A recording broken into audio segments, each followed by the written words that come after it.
great fortune of being here with Kim Kiyosaki. I would like to call you a social entrepreneur. Yes, and it's my honor to be here. And a dedicated business partner and wife. Yes. And thought leader, renowned international speaker, and I think leader of women. Oh, thank you. I love empowering and educating women. I do. If I had to ask Kim to tell us about Kim, who is Kim? You said you weren't going to ask me hard questions. That's a very good question. I guess I look at what are my values and what do I stand for? And one thing I definitely stand for is I stand for women being free. And that for me comes from the financial realm. The freedom is a big umbrella, but one way I can empower women to be free is through the financial means.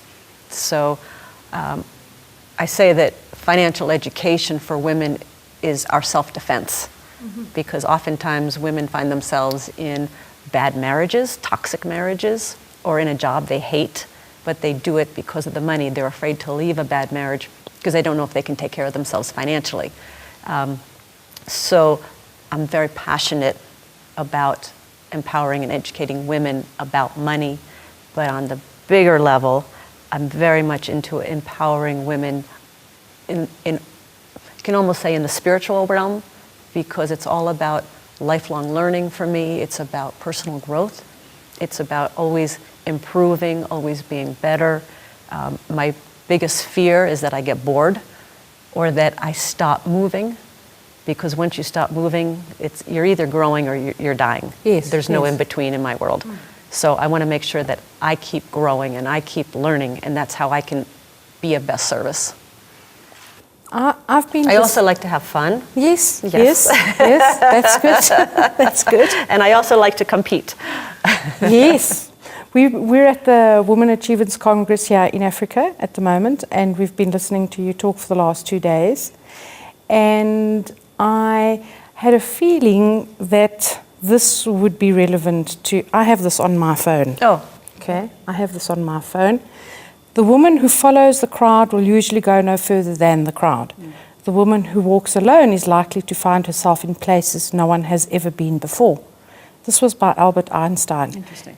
And I think this epitomizes Kim Kiyosaki, because you mentioned to us that you are willing to put yourself into uncomfortable positions to achieve a better Kim Kiyosaki. Yes. Tell us a little bit more about that. That's an interesting quote, because even when I was young, I never wanted to go along with the crowd. So I remember, like, the Beatles, right? Everybody liked Paul and John, so I chose George, just to be different, right? I'd always go where everybody else wasn't going. That was kind of my nature. So when you talk about going into the unknown, sometimes that's very scary, especially for women. But when we put ourselves in uncomfortable places, like, for example, the first time I was on a big stage was with Success Resources, and they had me speak at a women's conference in Singapore, and there were about 2,500 women there. I was scared to death, but I knew if I said no, that growth wouldn't happen. So I said yes, and I remember sitting in the front row, and the woman was speaking before me, was on stage, and I was sitting there going, an earthquake would be really good right now. Yes, I'm sure. I just wish the building would kind of fall down so I would not have to get up there. So I say yes to things that scare me, because that's where I grow and that's where I have my breakthroughs. Yes. And even though I don't want to necessarily do it because it's sometimes scary, that's what I must do. Yes. And I think more and more women, even in my gym where I work out, my trainer says, you've got to get comfortable being uncomfortable. And that's kind of how I operate. Very similar to philosophy that I have. If you never ask or you never endeavor, the answer will always be no. No, correct. If you try, you can always convert that no into a yes. Yeah. Amazing. We have another saying, there's no harm in asking. There's no harm in asking. Also, this weekend, this opportunity with the Women Achievers Congress, a lot of it is about finding balance. Balance in your life, balance as a woman, in the workplace, as a businesswoman, as a wife, as a mother. You worked on that a little bit in this seminar. A little bit. I have a little different take on it. But you also mentioned something else as well. You mentioned that it's not just about the successful man. There's a woman behind every successful man. The woman is usually often next to or sometimes ahead. Yes. Yeah, that's something that bothers me when people say that. Oh, behind every successful man is, why does she have to be behind? You know, I never understood that. So I'm like, and so I just say to people, well, yes, sometimes behind, but sometimes next to, sometimes in front of. Because the roles of a couple, whether you're married or business partners, you should be changing those roles all the time. It shouldn't be one person always leading and one person always behind. I think there should be a balance. That, if you're talking about balance, that's where there should be balance. In terms of my life, I'm not very balanced. Matter of fact, it was once explained to me, the only time you're balanced is when you're standing still. Yes. To move, you got to be off balance. So if you're always moving, you're not balanced. So when I'm in the business, let's say when I'm doing the presentation for Women Achievers so when I'm doing my presentations for Women Achievers Conference, I'm all in that. I'm not thinking about family. I'm not thinking about the business. I'm all in for the Women Achievers Congress. Yes, about being present and going. When I'm working on Rich Dad, when I'm working on Rich Woman, I'm there. When I'm with Robert and we're having our family time, I'm there. That's the goal anyway. I can't say it always works that way, but there's not a balance. Isn't. I always seem to be off balance, and I think for me that's healthy. If you look at your relationship with Robert, because he's famous. Yes, he is. He's like off the scales famous. We had no idea Rich Dad, Poor Dad would be the success it's become. We're very, very fortunate. I want to look at the dynamics of your relationship. Okay. And how, because you're an entity in your own right, you're a successful businesswoman in your own right. Did you make a joint decision with the two of you that this was what you were going to be, that you were going to be an entity, a businesswoman in your own right? Well, a businesswoman, yes. Business was always my love. My first date with Robert in 1984, he asked me, what do I want to do with my life? I said, I want my own business. I love business. But I always saw myself as behind the scenes business. I love running the business. I love being in the business. I was never planning to be on stage. The business we built with Rich Dad was always with the premise that Robert was the spokesperson. We designed it that way because that's what he does best.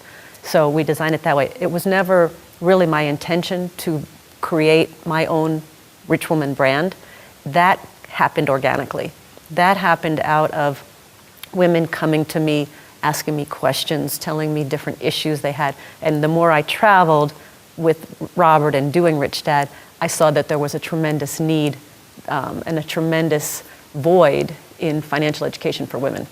So that grew out of Rich Dad. And yes. I talk about this concept of precession. As you're going towards your goal, all these other things are happening. Mm-hmm. And so as we were building Rich Dad, what was happening on the side were all these women wanting financial education. There's just unique differences between in financial education for men and women.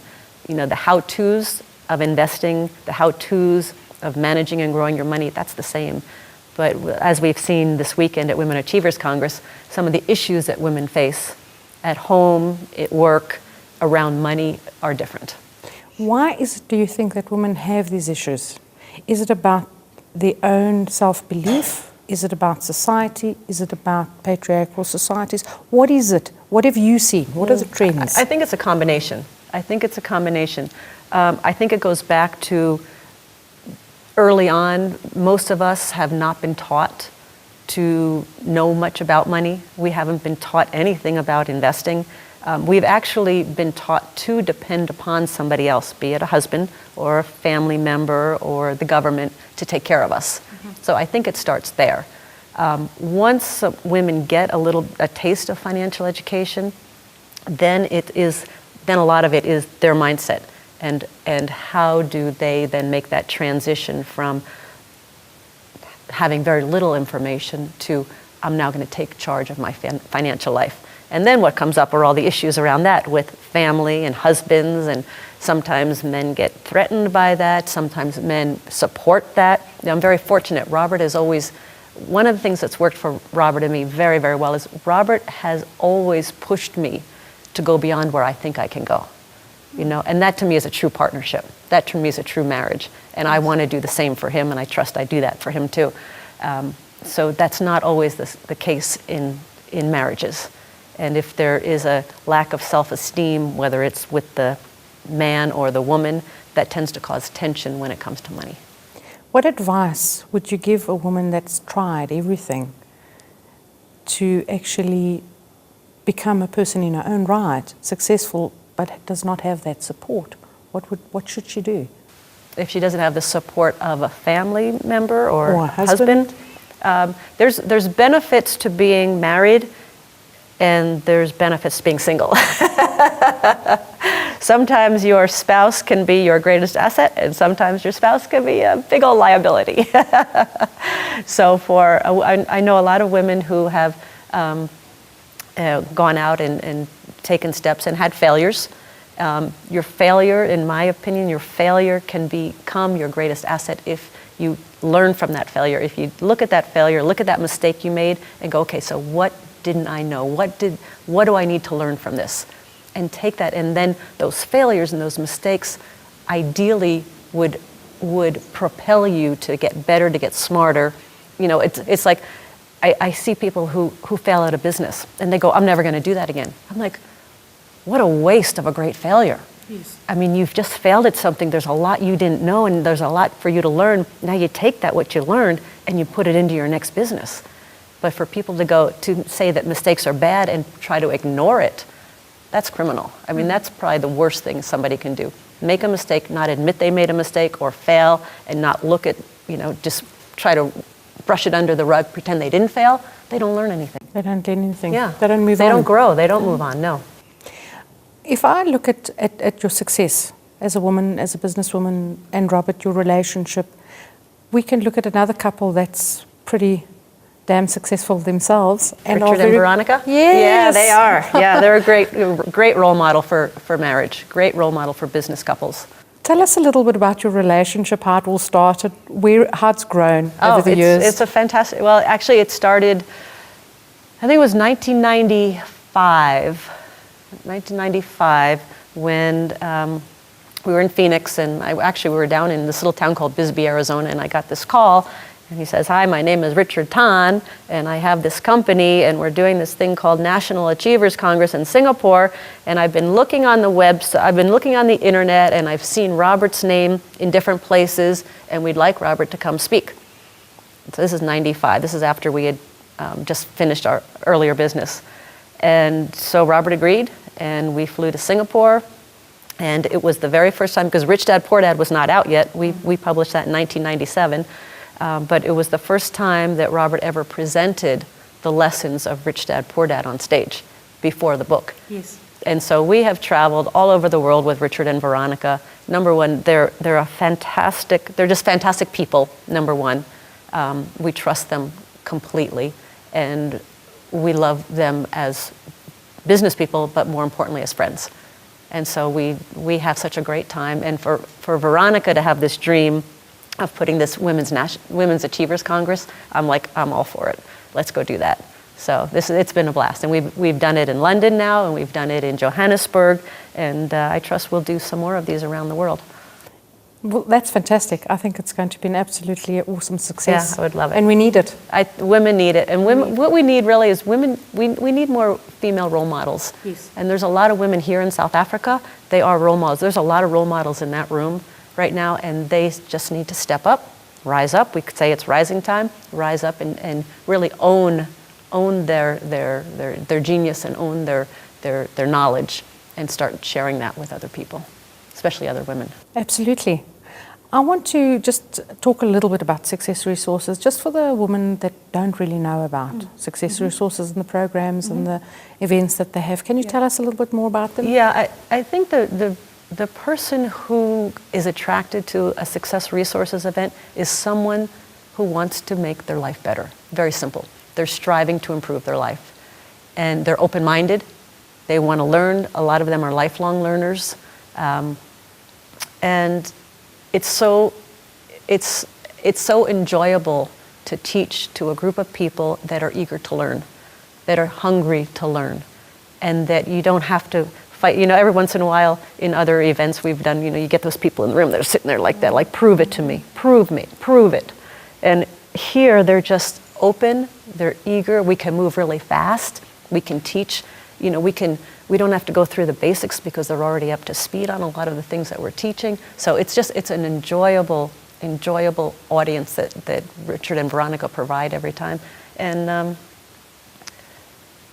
it's very much about, even though we talk about money, we talk about business, it's also very much about personal development. Yes. It's about personal growth. I think Richard and Veronica are dedicated to growing the individual, not just teaching them some content and some information, but really transforming people's lives.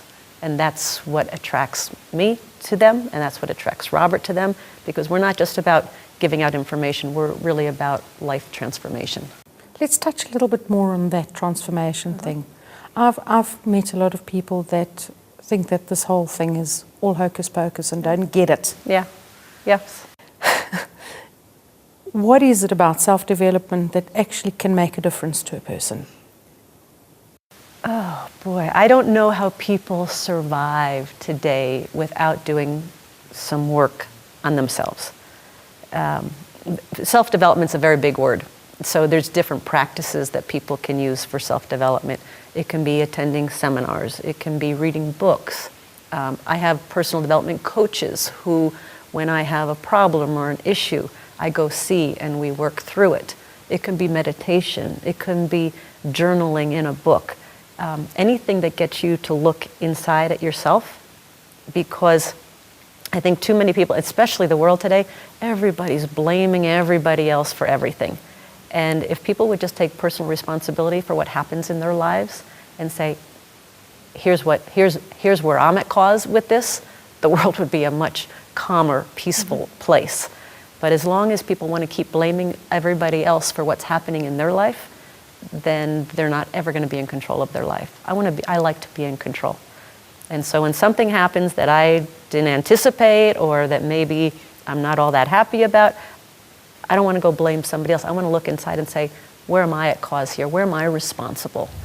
And yes. It's fascinating that someone as successful as Kim Kiyosaki believes in self-development for yourself. So it's all about, I'm talking about Kim saying that you actually approach people to help you when you have and you're successful. Yeah. Oh, well, look at the best golfers in the world. They have coaches. Look at the best athletes in the world. They have coaches, the best actors, the best, I have coaches for fitness. I have coaches for business. I have a coach for investment.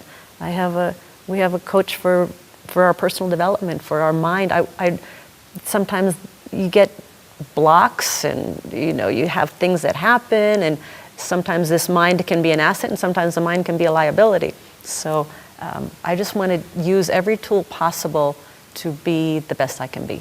So it's an ongoing process. It never you never ends. Stop learning. It never ends. The learning never ends. The processing never ends. No, because every time you grow and you learn, you get to another level, then you want to get to the next level and the next level. Mm-hmm. So sometime if ever I ascend, then I'll know I made it. If I just float off in the clouds, I'm done. I think that's what makes Success Resources really amazing, is that it's got programs for people at different levels. Yeah. You're continuously learning. Yes, and there's so much variety.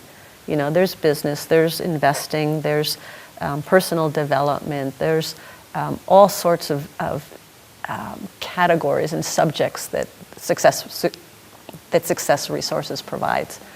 So it's open for everybody. If we look at business, because in Africa and South Africa, we believe, I'm on the South African Chamber of Commerce, I'm on the council. Oh, wonderful. We believe that small business is the answer to a lot of, let's call it ills of the world. That's a nice way of saying it.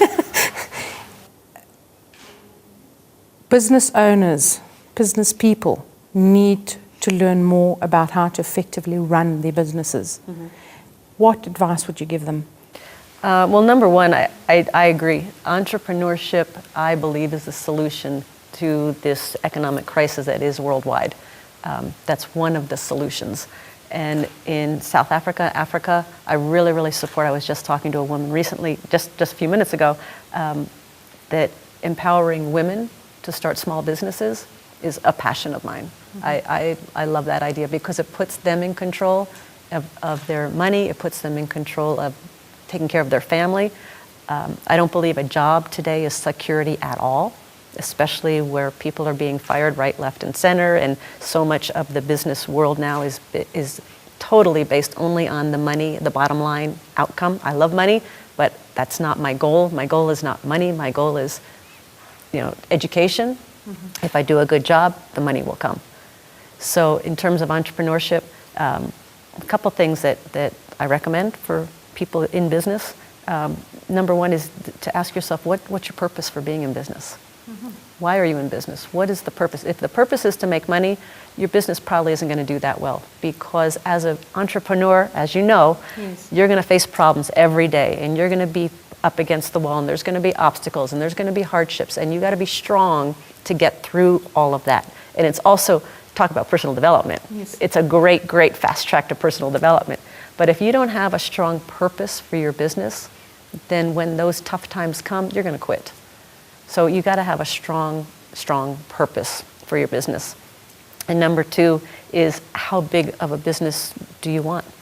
So for women, there's actually a statistic that says, this is a US statistic, but I think it's very similar in countries throughout the world, that women-owned businesses is the fastest growing sector in the world of business. Yes. But 68% of these women-owned businesses make less than $25,000 a year, and 90% of these women-owned businesses have only one employee, her. So I encourage women to think, when you're going to start a business, think about how big of a business you want to have. Because the bigger your business, the more people you employ, the more people you serve. And also, another key point for business is, who's your team? Mm-hmm. If you want to stay very, very small, you don't need a big team. But if you want to grow and have a very successful business, you're going to need smarter people on your team than you. Mm-hmm. So today, and it's taken years to put together a great team, which I feel we have now at the Rich Dad Company. It didn't happen overnight. Yes. It happened because we've had bad partners. We've had some, we've hit against the wall sometimes. We've had problems, and out of the problems and out of the mistakes and the failures came great partners and great people. So the question I guess to ask is, what is the purpose of your business, and how big a business do you want? That's true, very true. But also, women think differently to men.